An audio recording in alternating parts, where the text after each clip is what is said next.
Hello लोगोफोर आंनि अफ्रि दैमारि चेनेलाव नोंथांमोनखौ फिन खनसे बरायनानै लानाय जाबाय। तो दिनैहाय आं माखासे खोथाखौ बुंनो नागिरदों। बिथां राकेश ब्रह्मआ मा होननानै बुंदों? हाग्रामायाखौ NIA फोनांनानै जेलाव सोनाय NIA केसनि थाखाय बिथांखौ जेलाव सोगोन होननानै बुंदों। मुसारि गांसे लादो, गान्दु गांसे लादो, ओंखायनो हाबहैनांगौ। तो बे बुंदों आरोखि BPF सरकारनि लिडारफोरा थांनांगोन होनना बुंदों। तो बावहाय सोरखौ बुंदों बेलाय? बिथां एक्स चिफ बिथां हाग्रामाखौ बुंदों। हाग्रामाया दिनै बिथाङाबो दिनै सेक्रिफाइस खालामाखैमोन नामा? बर' हारिनि थाखाय दावहा नाङाखैमोन नामा बिथाङा? बेखौबो सिन्था खालाम। अनलि NDP-नि खोथाखौल' बुंबाय थाबा जानाय नङालै राकेश ब्रह्म। नों अनलि UPPL-नि खोथाखौल' बुंबाय थाबा जानाय नङालै राकेश ब्रह्म। मिथिबाय? नोङो सासे 1 नाम्बार कन्ट्रेक्टर, नोङो पलिटिशियान नङा। नोङो पलिटिशियान जानो थाखाय नोंहा बैसो जाबावनांगौ आरो नोंहा जग्यता गैया होननानै बुंगोनबो आं नोंखौ।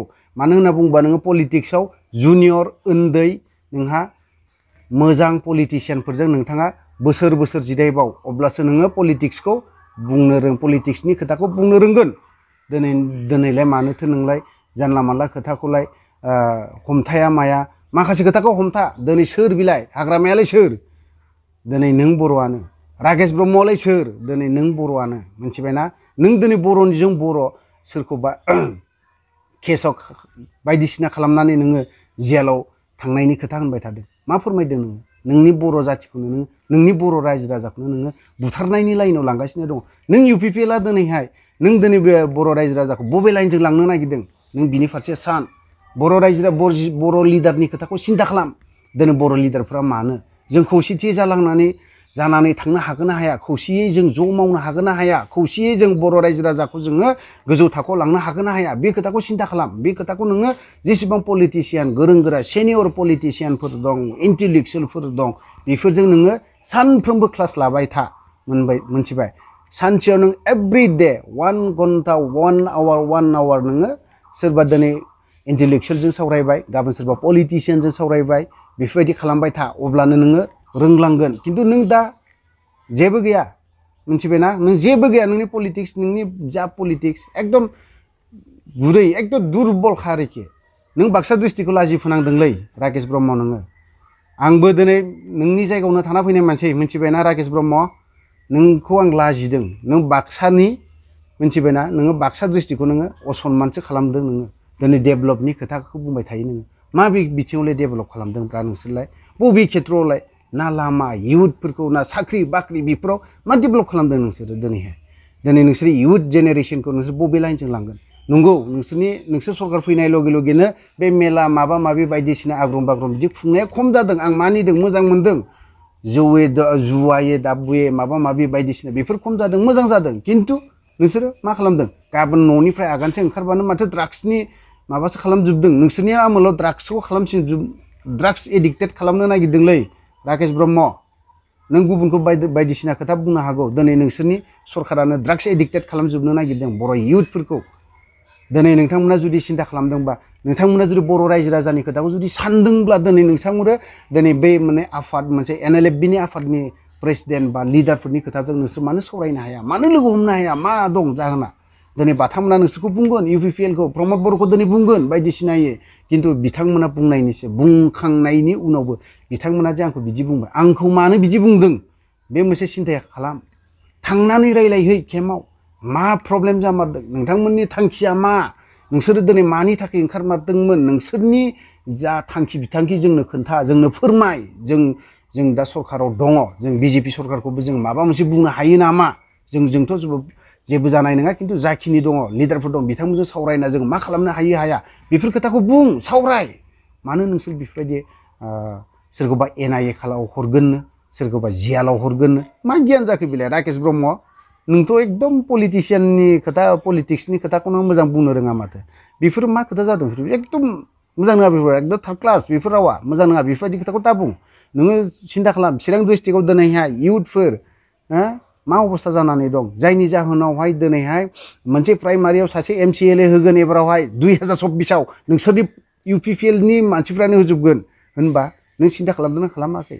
मा खुद्रिनानै दं? मानो थाखाय बेफोरबायदि खोथाया ओंखारबाय थादों बिसोरनावहाय मोनसे प्राइमारियाव सासे MCLA 10टा प्राइमारियाव 10 जन MCLA होगोन होननानै बुंदों मानो दिनैहाय रनजित बसुमतारी बिआर फेरेंगा बिथांनि समस्थियाव होनो ओंखारदों आं खोनादों आं नुदों बेफोरखौ मा प्रब्लेमाव दङ बिसोरो दिनै नोङो बेफोरबायदि एफाराब लेभेलनि खोथा बुंदों UPPLआ दिनैलाय मानोथो एथरा गिदिर गिदिर कन्ट्रेक्टर दङ बिथांमोननि बिलखौलाय मानोथो होनो हायाखै मानोथो केस होजादों मानोथो बिलखौ होनो हायाखै नोंसोरनि सरखारावनोथ' होजोबनो हानांगौना दिनै बै बिथां कन्ट्रेक्टरफोराबो बिथांमोना सोरबा BPF जोंबो थाबाय सोरबाया UPPL जोंबो थाबाय दानि जेसेबां बिजनेसमेन बिथांमोनाथ' गासैखौबो सापर्ट खालामो BPF खौबो खालामो UPPL खौबो खालामो बिजनेसमेनफोरा सोरबा सासेखौल' खालामा पलिटिक्सखौ बिथांमोना खारन दिनै BPF फैयोना UPPL फैयो BTC आव बेजोंनो थांनानै खामानि मावनांगोन बिथांमोना दैलि बिथांमोना बिजनेसनि खोथाखौसो सानो दिनै नोंसोरो मानो बिसोरनि बिलखौ मानो होनो हायाखै दिनैसिमबोलाय एफाराब लेभेलनि खोथा बुंग्रा नोङो एफाराब डेभेलप खालामदोंनो बबे बिथिङाव डेभेलप जादों ना इयुथफोरखौ स्ट्रिक्ट मोजां मोनसे लाइन लाना थांनो हादों ना बबेबा मोनसे कलेजखौ कमप्लिट खालामनानै खोन्थाना होनो हादों नोंसोरो हायाखै दिनै नोंथांमोना दिनै बोसोरनैल' बबेबा मोनसे कलेज इन्जिनियारिं कलेजनो बबेबा IIT कलेजनो बेफोरबायदि कलेजखौ नोंथांमोना बोसोरसेयाव कमप्लिट खालामनो हाया आंबो मानिदों खिन्थु नोंथांमोना मोनसेबो फाउन्डेसन मोनसेबो माबा मोनसे खालामना होनायबो नुवाखै जाखिनि जानानै थांनाय BPFनि आमोलावनो कमप्लिट जानानै थानायमोन बेफोरखौनो दिनै नोंथांमोना जों दिनै फिथा हास'हैदों सोरबा हास'हैदों थिगै आसे बर'नि लिडारानो फिथा हास'हैदों मोजां मोनदों आं बेफोरखौबो सोरबा सासे हायाखै सोरबा सासे खालामनानै होदों आं बेखौबो मोजां मोनदों BPFआ दिनै बेखौ गाज्रि मोननानै लाब गैया आं बेखिनि खोथाखौ बुंगोन BPFनि आमोलाव सोरबाया न' कमप्लिट खालामदों सोरबा UPPLआ दिनैहाय फिथा हास'हैदों गाज्रि मोननानै लाब गैया बेखौ नोंथांमोना बिथांमोनखौ साबायखरसो होबावनांगौ जों हायाखै नोंथांमोना दिनैहाय कमप्लिट खालामनानै होदों साबायखर थेंक्स बेफोरबायदिसो होबावनांगौ आं BPFखौ आं बेखिनिखौ खोथाखौ खावलायगोन दिनै UPPLआ अमाया हालयनायावहाय सैमाया गादेरनाय बेबायदिसो खामानि मावफैनायखौसो आं नुदों बेफोरखौ लानानै एफोर दुगा खालामबा जानाय नङा राकेश ब्रह्म नोंनि न'आवहाय दिनैहाय बेसेबां नोंनि बाक्सा डिस्ट्रिक्टनि इयुथखौनो नों सिन्था खालाम साख्रि नों 10 जन सोनो हागोन ना हाया बे बोसोराव नों खयजन साख्रियाव सोनो हागोन नोंनि डिपार्टमेन्टआव बे खोथाखौ सिन्था खालाम नोङो बे बोसोराव बे फाइनान्सियेल नैबे दाखालि जिथु बाजेट जानानै थांनाय बे बाजेट जाना थांनायाव नोङो नोंनि डिपार्टमेन्टनिफ्राय साबेसे कयजन सेंग्राफोरखौ नोङो साख्रि सोनो हागोन बिनि खोथाखौ सिन्था खालाम दिनै नों साख्रि मोनाब्लाबो नों अनलि नोंनि न'खरनि खोथाखौ सानबा जानाय नङा नों जुदि रायजोनि खोथाखौ जुदि सिन्था खालामदोंबा नों रायजोनि खोथाखौ जुदि रायजो राजानि थाखाय जुदि मावनो ओंखारथारदोंबा नों नोंनि खोथाखौ साननो हाफेरा मालाबाबो नों नोंनि न'खरनि खोथा सानफेरनो हाया नोंनि गथ'नि खोथा सिन्था खालामनो हानाय नङा नोङो मिथिबाय जोंफोरबायदि जा जों दिनैसिमबो न'नि खोथा सिन्था खालामफेरा गावनि फिसानि खोथा सानफेराखै जोंफोर दिनै जों बर' रायजो राजानि खोथा सानफेरनानै जों बे अबस्था जादों जों 22 बोसोर मिथिबायना राकेश ब्रह्म हायोब्ला नोंखौ आं बुंगोन आंनि न'आव फै नोङो माबा मोनसे सोंनोब्ला आं नोंखौ मोजां बुजायहरगोन नोंखौ मिथिबायना नोंहा दिनै बेखिनिखौ बुंनायनि थाखाय सोरनावबा सोङाखैमोन नामा नोङो बे केसनि खोथाखौ बुंनायनि बारै नों सोरखौ हरनो नागिरदों नों बर'खौनो थोनहरनो नागिरदों केसआवहाय नों बर'खौनो दिनैहाय नोङो खहा खालामना लानो नागिरदों दिनै हाग्रामामोन बायदियाबो दिनै बर' हारिनि थाखाय नांना फैदों बिथांमोना बेसेबां सेक्रिफाइस खालामदों सानसे समाव बिमा बिफा बिदा फंबाय बेफोरखौ नागारनानै गुबुनाव थांदों दिनै थांना फैनानै बे BTC मोजां एकर्ड खालामदों बिसोरो नोंनि BTRआवलाय मा एकर्ड मोजां दङ गासैबो BTCनि मोजां दफाखौ मोजां इमप्लिमेन्ट जानानै फैनाय मोजां माबाफोरखौ दरजाखौ नोंनि सरखारा खेंनानै होजोबदों नैबे BTR सरखारा नैबे BTR एकर्डआ BTCनि दफाफोरनि माखासे दरजा क्ल'ज जाना फैनायफोरखौ एसे खेंनानै होजोबदों खारन बावहाय BJPआबो हाबनो हायो कंग्रेसबो हाबनो हायो सोरबा आम आदमिबो हाबनो हायो सोरबा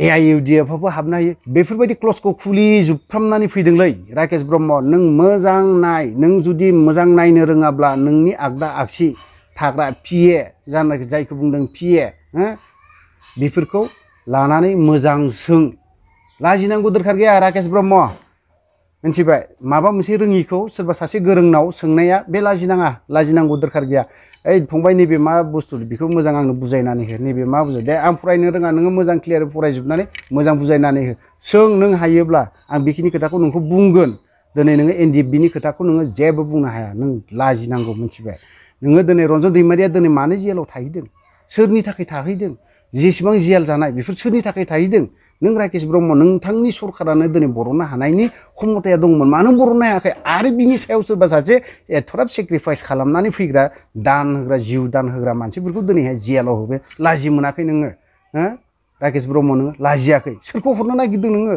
नोंनि बर' नोंनि बिदा बर'खौनो हरनो नागिरदों रावखौबो हरनो नागिराखै नोङो रावखौबो हरा नोङो सोरबा हारसा बांगाल बेफोरखौ नों मालाबाबो हाफेरा नोंनि बिदा बर'खौसो हरनो नागिरदों आं दुखु मोनदों बेखिनि खोथा नोंनि जाखिनि स्टेटमेन्ट होनाय आरो नोंनि सायाव आं बुंनांगौ जेबो गैयामोन खिन्थु आं दिनैहाय बे भिडिअखौ आं दिनै नोंनि सायावसो खालामदों मिथिबाय आरो दिनै प्रमद बर'आ मा खालामबावदों प्रमद बर'आबोथ' सासे एक नाम्बार गाद्दारि नोंसोर सानैबो बिदा फंबाय साला बामोनसोखा नोंसोरो बर'नि मोनसेबो खोथा मोजां सिन्था खालामफेरा मालाबा नों बर' रावजों मोजां खोथा बुंफेरदों नामा नोंनियाव खालि माथो स्टेटमेन्टआ खालि सोरखौबा गाज्रि लेंगुवेज बाहायनाय गाज्रि खोथा बुंनाय बिदिल'सो नामा पलिटिक्सआ बेफोरबायदिजोंनो थांना थालांदों नामा पलिटिक्सआ बेफोरबायदिजों इयुथ जेनेरेसनखौ पलिटिसियानफ्रा बेफोरबायदिसो फोरोंदों नामा लेथ्रा बुंनांगौ नोंथाङा जुदि नोंथांनि इउपिपिएल सरकारावनो सानै एमएलए दङ नोंथांमोना बै सानै एमएलए नाव मोजां क्लास लाहै बिथांमोना मोजां मानसि मोजां शिक्षित आं बिथांमोनखौ मोजां मोनो जायखौ बुंदों लरेन्स इस्लारि बिथां आरो नैबे बिथां जयन्त बसुमतारी बिथांमोनाव नोंथाङा मोजां क्लास ला आरो मोजां सोलों मोजां गियानसो मोजां आखुथायखौ बिथांमोननिफ्राय मोनगोन मिथिबाय आं बिथांखौ आं गाज्रि मोनो बिथां सानैमोनखौ आं गाज्रि होना बिथांमोन सानैनि सायावबो आं भिडिअबो खालामफेराखै आरो उनावबो खालामनायबो नङा दा नोंथाङा जेरैबायदि खोथा बुंदों बर' रायजो राजाखौ हायोब्ला सोलाय बिसोर सानैखौ नोङो हायोबासो बिसोर सानैनि सायाव बुंलाय नोङो हायोला आं बेखिनि खोथाखौ बुंगोन दिनै नोङो सोरबा सासेखौ दिनै पलिटिक्सआ आलादा खोथाफ्रा बेफोरो पलिटिक्सआ आलादा खोथा नों दिनै इउपिपिएल मावदों इउपिपिएल मावबाय था सोरबाया बिपिएफ मावदों बिपिएफ जाबाय थाबाय थाथों दरखार गैया दिनै सोरबा नोंनि एगेन्स्टआव थाग्रा सोरबा कंग्रेसखौनो होन सोरबा एआइडिखौनो होन सोरबा नोङो बिपिएफखौनो नों गाज्रि बुंबाय थानांगौ दरखार गैयाथ' नों दिनै इउपिपिएलआ दिनै मा मावनो थांखि लादों बै मावनो लानाय थांखिखौसो सिन्था खालाम नोङो आं दिनै इयुथ जेनेरेसनखौ मा खालामगोन आंनि एरियायाव आंनि समस्थियाव खयजन साबेसे मानसिखौ आं साख्रियाव सोनो हागोन बिनि खोथाखौ सिन्था खालाम नोङो आं मा खायदाजों आंनि समस्थिखौ माबोरै डेभेलप खालामनो हागोन आरो जायफ्रा एडमिसन खालामनो हायाखै बिथांमोनखौ आं माबोरै एडमिसन खालामना होनो हागोन बेफोरनि खोथाखौ सिन्था खालाम नोङो जानला मानला सोरखौबा जेलाव हरनायनो नों सोरखौ हरनो नागिरदों नोंनि बर'खौनो हरना लानो नागिरदों नोंनि बर' सासे लिडारखौ गोदो समाव बै समाव माबा मोनसे जाहोनाव गावजों गाव गोबां गावथारलायबाय बुथारलायबाय खहा जादों सोर खहा जादों नों बर' आं बर'आनो दिनै खहा जाजोबदों रावबो खहा खालामना लायाखै नोंनो खालामना लादों आंनो खालामना लादों मिथिबाय नाथाय बेफोरबायदि बर' लिडारफोरा थायोमोनबा बेसेबां मा जागौमोन आरो जाखिनि दा बर' लिडारफोर थानो नागिरदों बेफोरखौबो नोङो दिनैहाय इनडाइरेक्टलिनो पेरालाइज खालामना होना दोननो नागिरदों नों राकेश ब्रह्म जायोब्ला बे गोरोन्थिया राकेश ब्रह्मनि दाय जागोन मिथिबाय भबिष्यतआवबो नोङो देरहानायबो नङा बोरैबाब्ला मिथिबाय आं बेखिनि खोथाखौ नोंखौ रोखा बुंगोन नोङो गमामायैनो सोरबा इन्टेलेक्सुयेल होन सोरबा पलिटिसियान होन सिनियर पलिटिसियान बिथांमोनजों नोंथाङा मोजां सोंहै आरो मोजां इन्टेलेक्सुयेलफोर दं बिथांमोनजों नों मोजां रायलाय गैयाब्लाबो सानसेयाव 1 घन्टाखौ नोङो जिरायनो नाजा मा 1 घन्टा नोंथांमोन बायदि पलिटिसियाना 3-4 घन्टाब्लाबो सोलोंनांगौआ जोबा नोंसोरनाव आरो बै इन्टेलेक्सुयेलफोरनिफ्राय सोलोंना लानांगौआ 3 घन्टाजों जोबा दिनै जों दे जिरायना थाब्लासो नों रोंगोन आरो नोंनो बेयाव खर'आव हाबनाय नङा सोरखौ मा खालामनांगौ सोरबायदि मानसिखौ जेलाव सोनांगौ सोरबायदिखौ मा खालामनांगौ बे गियानासो नोंनाव रासिन दङ नोंनि एरियानि डेभेलपमेन्ट नोंनि एरियानि इयुथ जेनेरेसनखौ मोनबेसे साख्रि सोनो हानाय आरो सोर न'खरा दिनै एडमिसन खालामनो हायाखै सोरनि न'खरा दिनै मोनजायाखै सोरनि न'खरा दिनै अखा सिजानानै दं सोरनि न'खराव माइरं गैया बेफोरखौ नों उदिस लाफेरदोंना मालाबा राकेश ब्रह्म नों बैखौ सानबा जानाय नङा बै इलेक्शन टाइमाव नोङो बिराद गोदै गोदै बुंदोंमोन बे समनि बाथ्राखौ आङो भिडिअ खालामना लानो रोङाखै राकेश ब्रह्म मिथिबाय अब्लाना नोंखौ लाजि फोनांगौमोन आं खालामना लास'नो रोङाखै आं हगारनानै होगौमोन आं थ' गोबां खोथा बुंबाय राकेश ब्रह्मनि सायाव राकेश ब्रह्मआ जुदि गाज्रि मोनोबामोन आंहा दरखार गैया नोंबायदि पलिटिशियान जुनियर पलिटिशियानजों आंहा माबाबाय थानांगौ समबो गैया थ' गोबाव खोथा बुंला बेखिनियावनो दोनथ'नाय जाबाय जय बर' हारिनि